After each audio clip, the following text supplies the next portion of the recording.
Hi everyone! Today we're going to walk you through the process of changing sender details in AWeber. If you're new to AWeber, check the description for a link to a free trial. For existing users, just log in and follow the steps with us. Start by locating and clicking on the List Options button, which is typically found in the Settings or Management area of your application. After clicking on List Options, the Settings menu for your list will appear. This section allows you to manage various aspects of your list. Once you have updated your details, look for the button labeled Save List Settings or something similar. Click this button to ensure that all your changes are recorded. After saving, you may receive a confirmation message indicating that your settings have been successfully updated. This lets you know that the process is complete.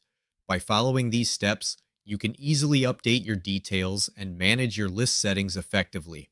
I hope you found this helpful. Before we finish up, I want to invite you to a free training webinar where you can learn how to earn high-ticket commissions while growing your email list at the same time. It's completely free, so be sure to grab your spot by clicking the link in the description below. Thanks for watching.